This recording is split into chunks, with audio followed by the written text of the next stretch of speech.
From CBS News Bay Area, this is the Evening Edition. Now at 6, the Valero Refinery in Benicia has begun to shut down even as gas prices are forecast to absolutely skyrocket.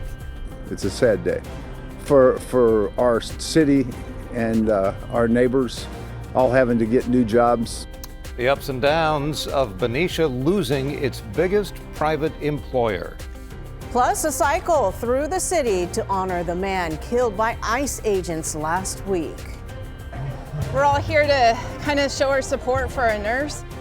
The demonstrations happening today in the Bay Area and in Minneapolis. And later, a hot dog cart outside of Levi's Stadium is getting kicked out ahead of the Super Bowl.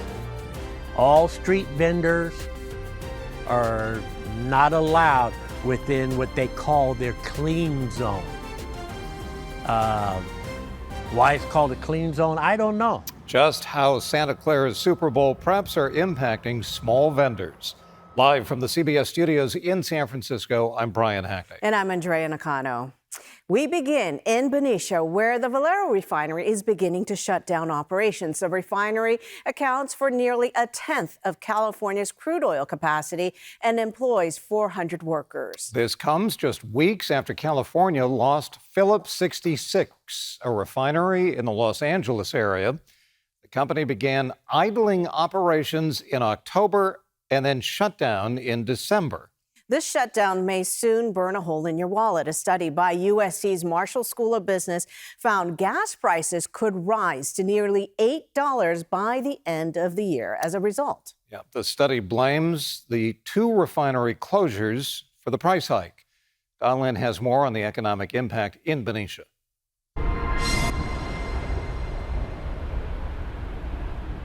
It's the beginning of the end. The Valero Refinery in Benicia notified the Air District that starting on Saturday, they will begin shutting down some of the refinery equipment. It's a phased approach, with the full shutdown of refinery operations expected by April. It's a sad day.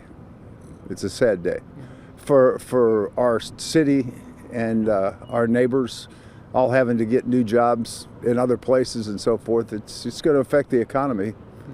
And but Benicia will survive. Jeff Burkhart's son-in-law works for Valero and will leave the company at the end of February. I hate to see him go. I'm sure it's going to affect a lot of our services and parks. Mayor Steve Young says Valero is Benicia's biggest private employer, with about 420 full-time workers. The company also brings in hundreds of outside workers each year for various maintenance projects. Hotels and restaurants that have benefited from Valero's presence here, as well as a number of nonprofits and community sports teams and the like who got donations from Valero over the years. Mayor Young says the refinery shutdown will directly cost the city close to $8 million each year, about 12% of the city's general fund.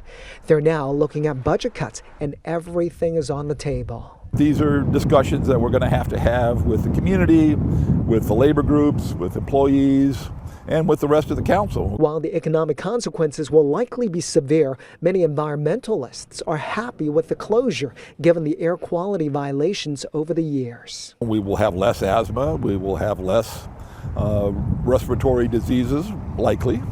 At least that's what the data shows. For many residents, it's a love-hate relationship. They love the economic benefits, but hate the environmental impacts. Short term, we're going to have some bumps in the road for sure.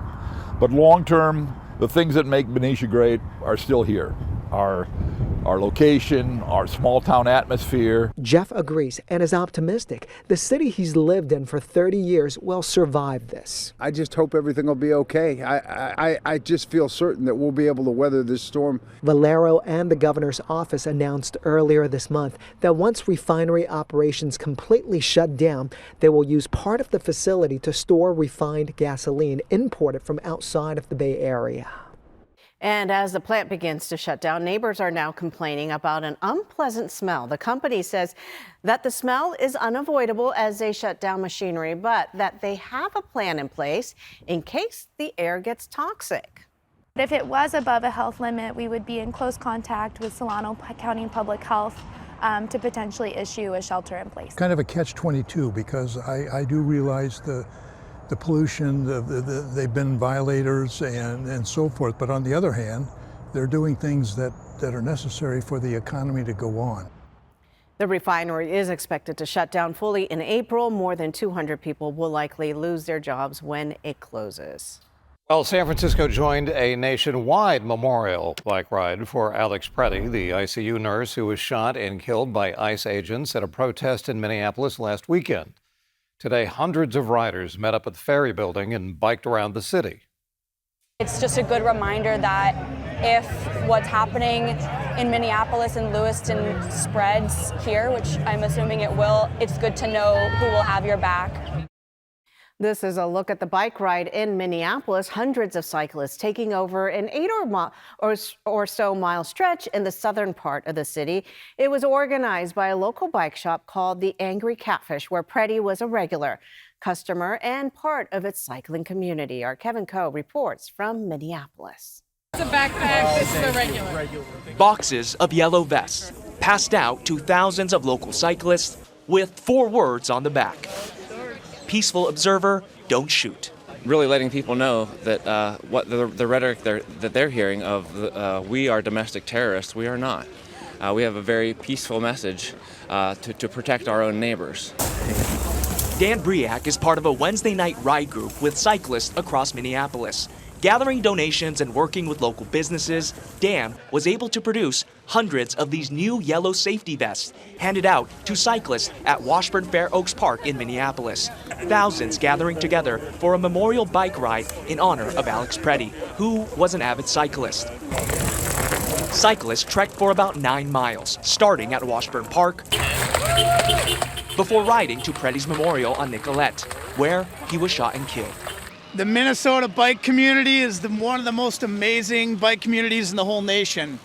You can see it. We're binding together, bonding, bringing the community with love, peace, protest. This memorial ride was organized by Angry Catfish, a bike shop where Pretti was a customer. Then it spread across the world, with more than 200 memorial rides planned from San Francisco to New York to several European countries. What do you hope the world can realize when they see this? They can see that we can stand together peacefully and do the right thing. The ride also stopped at the memorial of Renee Good, then ended at the VA hospital where Pretti cared for veterans as an ICU nurse. You got one? For Dan Briack, he says he hopes today helps more people open their eyes and hopefully put aside differences. I'm a registered Republican. I've been a centrist, and I have no tolerance for this. I have no tolerance for this. I've leaned further and further to the left the more angry I get at this particular administration and the people that don't speak up. At this point, silence is complicity. If you're a Republican and you are serving your people, you have to look at what's going on and stand up to it. And ICE protests continue throughout San Francisco today. Folks at Ocean Beach made their message clear, forming a human banner calling for ICE to be abolished. Brian? And a different protest happening in San Francisco today. Demonstrators were at the Golden Gate Bridge showing solidarity for protesters in Iran. This is video from one of our cameras showing the crowd as the cars drove by. You can see them there on the opposite side of the bridge. Demonstrators then marched over the bridge to create a human chain. They say that thousands of peaceful protesters have been killed by the Iranian regime, and they want to get that message out. Just hear us. Hear what real people of Iran are telling you. It's not about what politicians want. It's about what people want. And they've been talking about this for 47 years. They want freedom. They want their country back. It's their country. Organizers say they had a similar protest on the Golden Gate Bridge 4 years ago. Meanwhile, at least one person was killed, 14 others were wounded after a blast ripped through a southern Iranian port city today. Their media reported the cause of that explosion as a gas leak. And an update on a story we brought you as breaking news last night. One child is dead, 2 others hospitalized after a triple shooting in San Francisco. It happened just after 5 in the evening near Golden Gate Avenue and Laguna Street. Police found 3 children with gunshot wounds. They were taken to the hospital, where one later died. And we're about a week away from Super Bowl 60. The Bay Area is preparing to welcome thousands of visitors, including travelers coming through SFO. San Francisco Mayor Daniel Lurie and transit leaders were at the airport today laying out their game plan for a busy week. They are encouraging people to take public transit to Super Bowl events. BART says they are ready to see an influx of riders. We're going to be running longer trains starting this Tuesday all the way through the end of the Super Bowl. We are going to be deploying extra staff in the system. You're going to be seeing more safety and security presence in the system, more station agents in the system, and more cleaners in the system. Mayor Daniel Lurie is also reminding people about road closures and heavy traffic around Super Bowl events. Meanwhile, cleanup efforts meant to protect fans around Levi's Stadium are coming with some unintended consequences. John Ramos talks to a hot dog vendor who is not relishing being pushed out. The Super Bowl is usually seen as a huge economic boon to an area, but not everyone profits by it. It depends on how big you are and whether you are close enough to the stadium to fall within the grasp of the NFL. We're getting pretty close on these. Howard Gibbons knows a good hot dog when he sees it. If the oil's coming out, ooh. That's a good one. Just what we eat dogs for. Known as the hot dog dude of Santa Clara, he takes pride in his product. Freshly chopped onions. None of that fake bag stuff. But for Howard, the success of his business has always depended on 3 things: location, location, location. For the last 12 years, his hot dog cart has called this underpass home, but unfortunately, it's right next to the home of Super Bowl 60. They shut down all vendors. All street vendors are not allowed within what they call their clean zone. Why it's called a clean zone, I don't know. I didn't know I was dirty. I thought I was a pretty clean guy. On this day, he was hired for a private event, providing lunch at a local adult education center. But as of last Thursday, he's been kicked out of his normal location, serving commuters walking to the VTA train station. And for the last 3 weeks, he's lost about half his business as the VTA commuter parking lot was closed for the exclusive use of the NFL. He finds it ironic since for the last 8 years, he says the city has been trying to attract vendors to the area. And now they're being closed down for this event. And it's kind of like, well, you got them out of the closet, you got them to come out and be clean, and then you tell them, well, you don't get to play in the big game. You're sitting the big game out. This is not the city wanting you out. This is the NFL. NFL, because NFL takes over that area. Howard says when the Super Bowl comes to town, the NFL basically owns the area around the stadium, including banning any advertising within the clean zone. Me putting this up during Super Bowl would be call the FBI. We got an advertisement violator here. But Howard is luckier than most. The Bay Area Host Committee has offered to subsidize some of his losses for the week before and after the game. His daughter, Wendy Rogers, says it helps that he's so well connected in the community. Well, he's pretty well known. I mean, he knows the mayor, he knows everybody. He's always going to the city hall meetings. You know, I try to call him sometimes and he's like, I can't talk, I'm in a meeting. He's at a city hall meeting, letting them know and, you know, fighting for what's right. What's happening to all the other vendors doesn't feel right to Howard, especially with all the talk about the economic boost of hosting the Super Bowl. I guess they'll play. The billionaires will make their money and they'll leave a mess and you all have a nice day. Well, up next, how changes to the Santa Clara Fair calendar is causing a dilemma for future farmers. Pretty big difference when you look at how clear we were today, with the exception of some Thule fog, and then you look right off the coast. Storm track is so close, but that's not coming here. I don't have rain from that. It'll be on the far northwest coast of California tomorrow night. So we'll look ahead coming up. I'll show you what the mornings will feel like. Temperatures have been great. Mid-70s are going to start showing up by the middle of next week. Show you that in the 7-day coming up after this. Now to a multi-car crash out in the Central Valley, and you probably know why these things happen at this time of the year. At least 10 people were hurt after a pileup involving 59 cars today. Happened on Highway 99 near Visalia in Tulare County. You can see how mangled the cars were. Injuries range from minor to moderate. CHP reported low visibility because of the fog. All of the lanes of 99 have since, boy, that's incredible. But I can believe it. Darren's been out in that kind of fog in the Central Valley, and if you don't slow down, that's the result. Darren? Notorious. So many times over the years, that story has played out in the Central Valley. This is what it looks like on the satellite imagery of us today. You can see the Thule fog there this morning. I put a spotlight for kind of right where the center of Tulare County is down. There's community of Tulare there too, but this was just outside the town. You see how widespread the fog was? Let's go back to 8:45 this morning. So there are a lot of high clouds on here, but now that we've seen the animation, you know that it's just a sea of dense fog.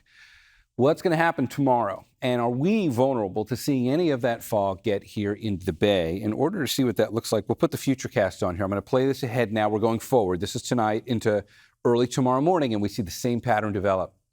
So it's going to be another morning with very dense Thule fog down here in the Central Valley, and you can see there's also some high clouds there. If we play this forward, you'll see as we go towards about 7 a.m., it kind of clears out a bit, and then you really can't tell much. The takeaway from this is, when the Thule fog develops here in the Central Valley, it is on the ground. And we've been fortunate here that even when we do get our share of this stuff, it's usually elevated and not right on the roadway. We can get that stuff certainly throughout really any point in the year. Even our summer fog can do that. But the Thule fog tends to give us a little bit of a break in that sense. So at least the good news on that is we're not going to be too vulnerable to that. You get some patchy fog in the South Bay and the North Bay tomorrow morning. So you start out kind of gray. Most of it should be elevated, but just know if there are patches where it's down on the roadways. This is why there's always the cautionary note that goes along with all these forecasts. Give yourself some extra time on the road. Make sure you can leave some room. All right, let's talk about the rain. Usually when we get into widespread Thule fog situations like this, it's because high pressure wants to keep the rain away, and that's what we're seeing. So here's tomorrow. And there goes the next system that would have brought us rain, but it's only going to the far northwest coast. So those are the high clouds we were just seeing on the virtual set. So we get some high clouds tomorrow, and that's it. And then if we let this play through the next several days, you see the Thule fog keeps developing in the Central Valley each morning, and the storms keep going up and around the long way. Let's look at it another way. Let's take it from today, last day of January. Happy February 1st tomorrow. We're going to play this up to about February 10th. This is that really cool map where you see the footprint of where it's going to rain, where you can measure it from today, which we just saw, until February 11th, almost halfway through February. And we still haven't gotten any rain, maybe 1/100 of an inch on that, which means don't count on rain from now through then. So we're out of the rain game. We shouldn't see too much from the Thule fog, thankfully. But if you do get some patchy stratus clouds tomorrow, that'd be about it. Morning lows are fine. The only places going down to the upper 30s, there's a few spots up here in the North Bay valleys and maybe into Livermore, and that'd be about it. And when we look at daytime highs, this is a real positive note. If you like this kind of thing, we're going to near 70 again in the South Bay. You might be a little cooler tomorrow in San Jose than you were today. You got up to the low 70s today. But it's mid to upper 60s here for quite some time. And when we look at the 7-day forecast, we're not going to see any difference to that. Let me just show you what the 7-day looks like. And you'll actually see a little bit of a warm up next week. Temperatures there will be in the upper 60s. There's no rain coming, guys. All right, Brian, back to you. All righty, Darren. The Santa Clara County Fair draws big crowds every summer, but a shift in this year's calendar is creating new challenges for hundreds of students. And those students rely on the fair to show and sell livestock. And it's not just that. Len Ramirez spoke to one high school senior who is worried that the changes could hurt her chances of going to a good college.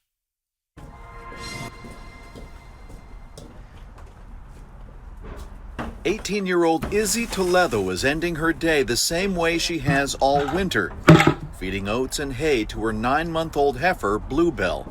To Izzy, Bluebell is not only a deeply cared-for animal, she's a sizable investment and possibly a ticket to college. I want to say I'm going on like $4,000. Wow. Yeah.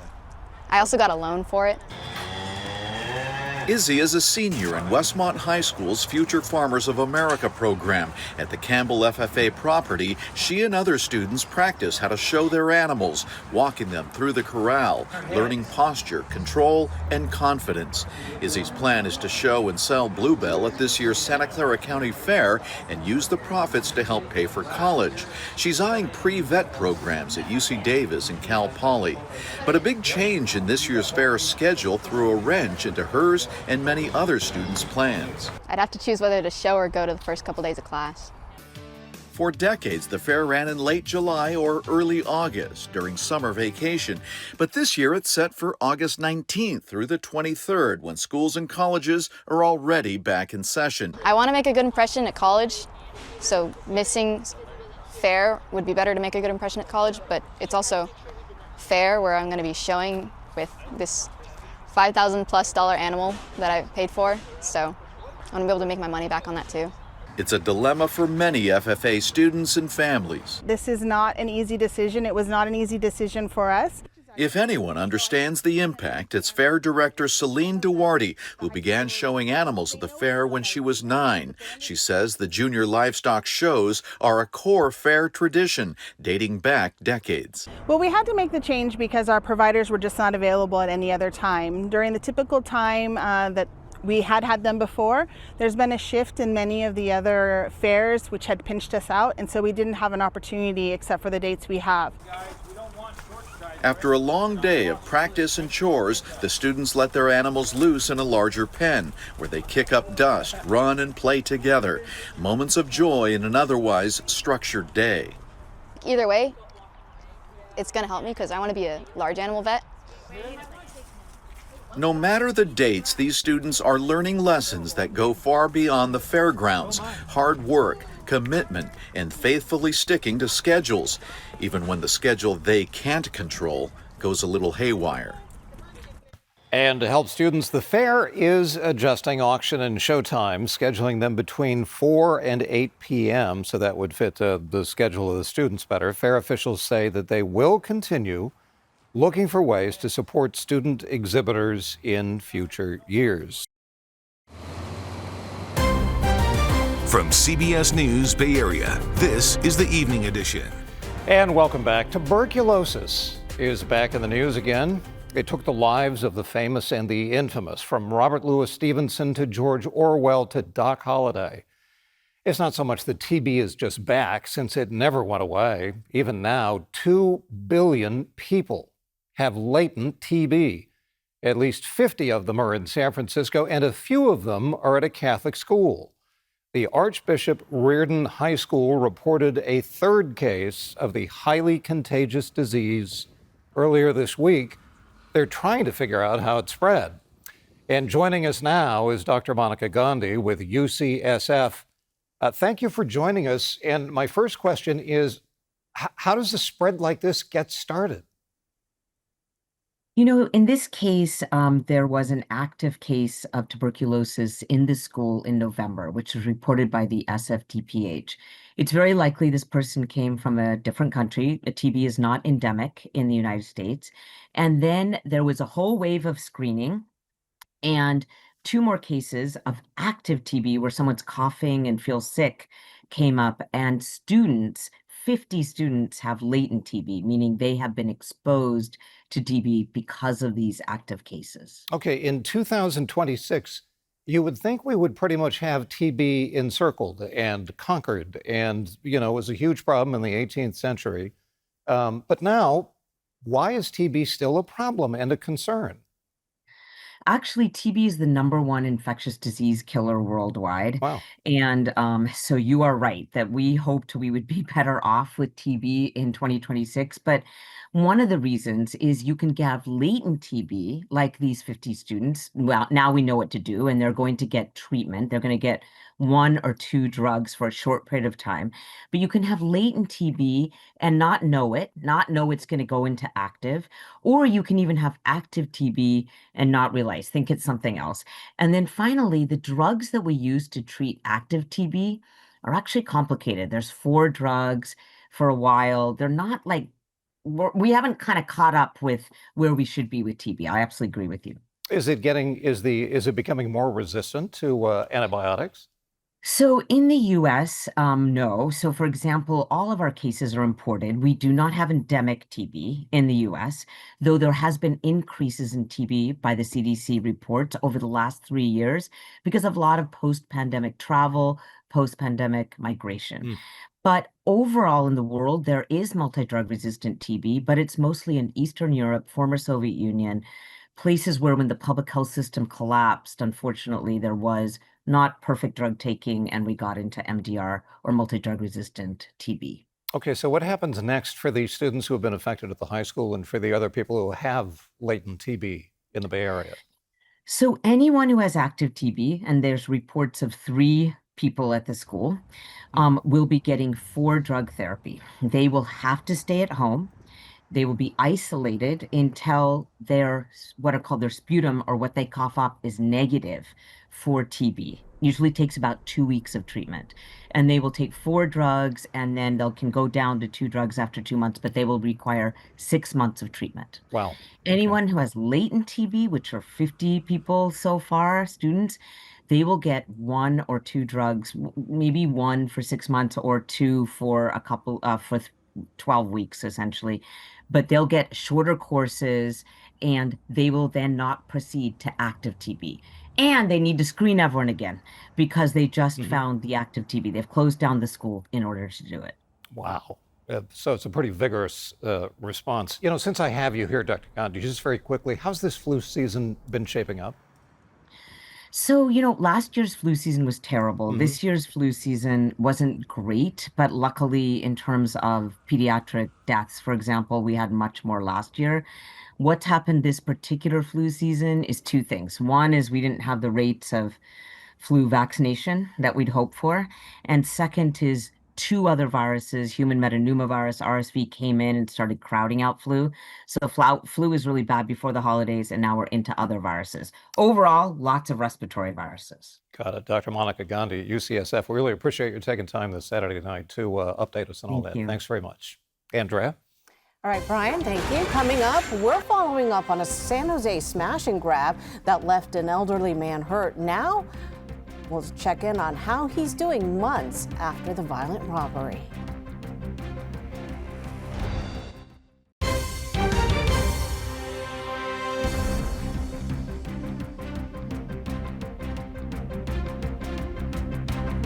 In San Jose, a family-owned jewelry store is still reeling nearly 5 months after a violent smash and grab. The 88-year-old shop owner was hurt in the robbery. The Santa Clara County DA says 15 people have been arrested in connection with the case, including the suspect who shoved the elderly man. Brad Hamilton checked in with the family to see how they are recovering. I need to speak to the guy about it. Okay, bye. The boards are still up. The doors are still closed. And for Lynn BU, so is a part of her life. It's still in my mind correctly. I'm staying right here with my uncle, right here when it just happened. Lynn's family owns Kim Hung Jewelry, a San Jose store that was robbed in a violent smash and grab last September. Her 88-year-old uncle, pushed to the ground during the robbery, suffered a stroke as a result.